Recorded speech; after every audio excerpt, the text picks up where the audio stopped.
Okay, hi guys. So we'll be continuing from the previous lecture in which we were seeing the isochoric process. So at constant volume, we can write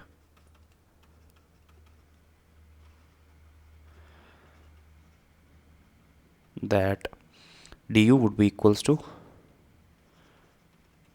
dqv, which and dqv would be equals to cv dt. So we can write that cv would be equals to du upon dt. Okay, and du can be written as again dqv, or rather means either you can shift dt here or dt here. So if dt shifted here, we can write cv would be equals to du upon dt, and if we shift dt here, we can write cv would be equals to dqv upon dt, either ways. So we can write that if here dt is equals to 0, or this is done at constant temperature as well, then we can write that cv would be equals to infinite. Rather, should be showing trending sign. So if dt is tending to 0, then c would be tending to infinity. Next, let us see a molar internal energy change.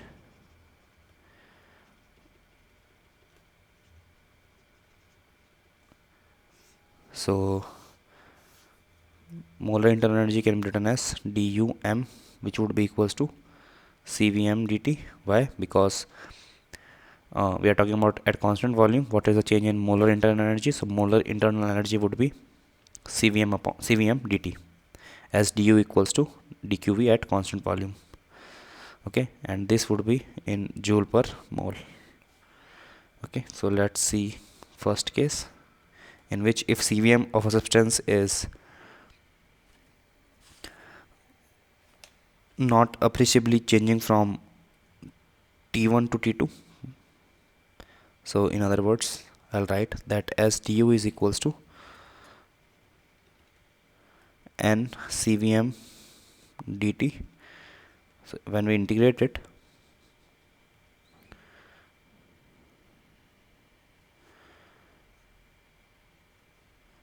we are saying that cvm is not appreciably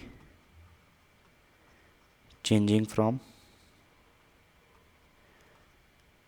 T1 to T2, where T1 to T2 are the limits for which we are interested in calculating the internal energy. So we can write that delta U would be equals to n cvm delta T. Okay, or in other words, we can say that case 1 deals with when cvm is independent of temperature change, or other even temperature would work fine. cvm is independent of temperature.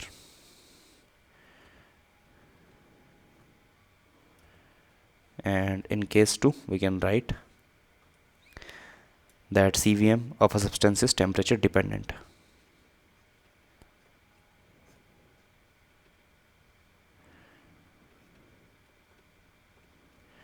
Is dependent on temperature. Dependent. Yes, that was right. Dependent on temperature. So we can write here that as cvm is temperature dependent, we can write cvm would be equals to, let's say, a plus bt plus ct square. So now we know that du would be equals to n cvm dt. Integrating it, we will be getting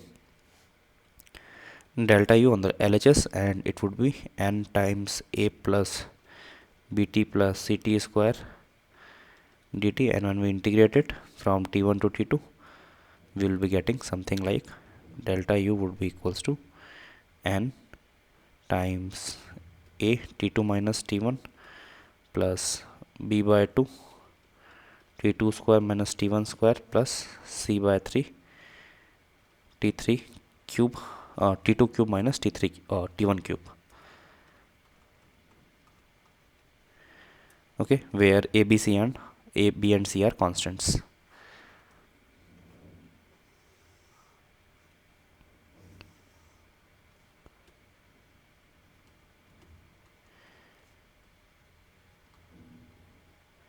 Okay, next let us see the case when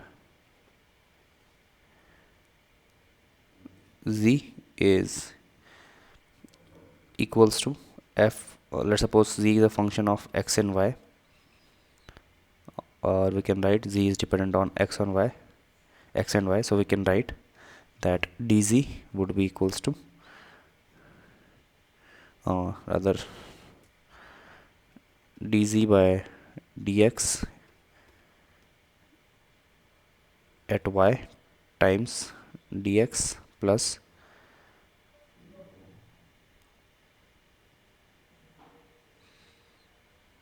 this is not d, this is del. We can write this as del. Okay, so it would be del z by del x at constant y times dx plus del z by del y at constant x times dy. Okay, so and similarly del z or del z upon del x at constant y can be written as limit delta x tending to 0 and z of x plus del x time comma y minus z of x comma y divided by del x delta x. So this was some mathematical terms which I wrote before giving you any derivations. So I just wanted to have this mathematical understanding in place. Okay, so we'll be continuing on seeing further on this derivation in the next lecture. So where we'll be finally we'll be replacing z with u, which is internal energy, and we'll be comparing u as a function of temperature and volume, and we'll be deriving the same for internal energy as well by having an analogy with the derivation of z, which is a function of x comma y. So in generality we'll be deriving this, and then we'll be comparing the z function with the u function, u as a function of temperature and volume. So till then, good luck and goodbye. We'll meet in the next lecture.